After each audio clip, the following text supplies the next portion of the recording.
Hisar GJU प्रदर्शन और दुष्यंत चौटाला से जुड़े पुलिस विवाद पर छात्र हित महापंचायत बुलाई गई। एडीजीपी से भी मिले, लेकिन बात नहीं बनी। ये विवाद अब बड़ा राजनीतिक मुद्दा बनता हुआ नजर आ रहा है। छात्र हित महापंचायत के जरिए प्रशासन को 5 दिन का अल्टीमेटम दिया गया था, लेकिन दुष्यंत चौटाला विवाद पर प्रशासन की सख्ती बरकरार रही। इस मामले में महापंचायत में क्या कुछ हुआ और क्या बदलेगा सरकार और प्रशासन का रुख, इस रिपोर्ट में आपको बताऊंगी। नमस्कार, आपके साथ में प्रतिमा दत्ता। पहली बात तो ये साफ नजर आ रही है कि दुष्यंत चौटाला का जनाधार जो खत्म हो चुका है, पार्टी और खुद के अस्तित्व की लड़ाई अब दुष्यंत चौटाला लड़ रहे हैं।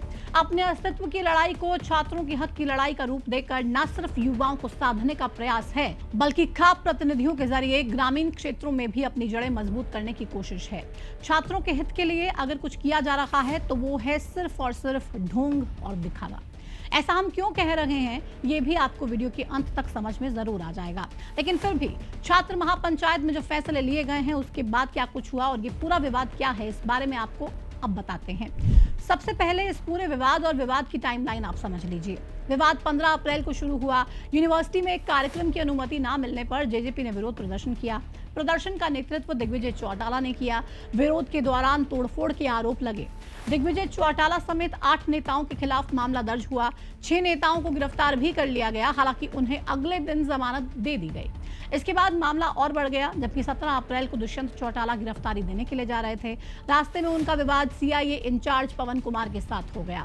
दुष्यंत चौटाला ने गन दिखाकर धमकाने का आरोप लगाया, जबकि पुलिस की ओर से यह कहा गया कि स्कॉट गाड़ी के ड्राइवर की लापरवाही के चलते उसे रोका गया था और गाड़ी सही तरीके से चलाने के लिए कहा गया था। अब यह विवाद बढ़ता जा रहा था। पिछले दिनों मामले में दुष्यंत चौटाला के खिलाफ उन्हीं की पार्टी के नेता बयान देते हुए नजर आए।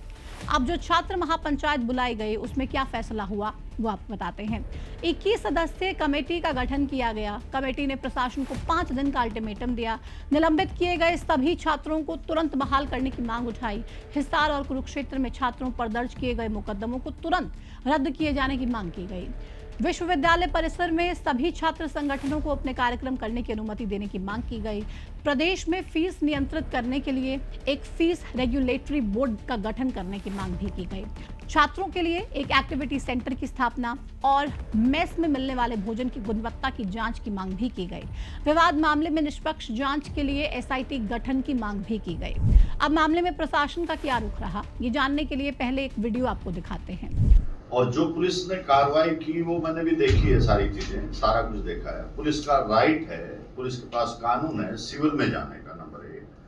नंबर 2, वो किसी भी गाड़ी में जाके रेड कर सकती है कैमोफ्लेज करके। आप तो आपके एसपी के भी गुरु बन गए। देखो मैं एसपी का गुरु इसलिए यहाँ बैठा नहीं, पुलिस से कोई गलती नहीं हुई। देखो मैंने बहुत बारीकी से देखा है कि जो पुलिस ने किया वो बिल्कुल ठीक किया। चाहे जहाँ कहीं नहीं लिखा हुआ रेड करा सकता है। देखो पुलिस आप लोगों की सुरक्षा के लिए पहले हमारा काम यही है, न्याय देना, विश्वास भी। अगर ये पुलिस काम करना बंद कर देगी ना, इस तरह से घरों में बैठ जाएगी तो यहाँ आदमी आदमी को मारेगा। देखो पुलिस आप लोगों की सुरक्षा के लिए, आप लोगों की मदद के लिए बनी हुई है फोर्स, मेरे लिए मदद के लिए नहीं है, वो समाज के लिए। ये वीडियो हिसार पुलिस की तरफ से जारी किया गया, जो एक तरह से दुष्यंत चौटाला के लिए बड़ा झटका है, क्योंकि छात्र महापंचायत के बाद कमेटी एडीजीपी से मिली थी। दुष्यंत चौटाला विवाद पर चर्चा हुई। इस मीटिंग में दुष्यंत चौटाला भी मौजूद थे। इस वीडियो में एडीजीपी ने सीआईए अधिकारी को क्लीन चिट देने का काम किया, पुलिस की कार्रवाई को सही बताया, तो वहीं दुष्यंत चौटाला एडीजीपी को एसपी का गुरु बताते हुए नजर आए। आप तो आपके एसपी के भी गुरु बन गए। देखो मैं एसपी का गुरु बन गए। देखो मैं एसपी का एडीजीपी ने स्पष्ट किया, पुलिस हमेशा जनता की सेवा के लिए ही तत्पर रहती है और पूरी जिम्मेदारी के साथ अपना काम करती है। हिसार मामले में पुलिस की कोई गलती नहीं पाई गई। सभी तथ्यों की गहनता और निष्पक्ष तरीके से जांच की गई है। एडीजीपी ने भरोसा दिलाया, आमजन के हितों की रक्षा करना ही पुलिस की प्राथमिकता है। हालांकि इस मामले में आधिकारिक रूप से जेजेपी की तरफ से आगे क्या कुछ कदम उठाया जाएगा, इसका अभी इंतजार बाकी है। लेकिन अब आप इतना जरूर समझ गए होंगे कि छात्रों के हित की बात हो रही है या फिर जेजेपी नेता अपना स्वार्थ साधने की कोशिश कर रहे हैं। सरकार के साथ टकराव की स्थिति पैदा कर खुद सुर्खियों में बने रहना चाहते हैं, ताकि लोग के साथ जुड़ें और उनका अस्तित्व बचा रहे।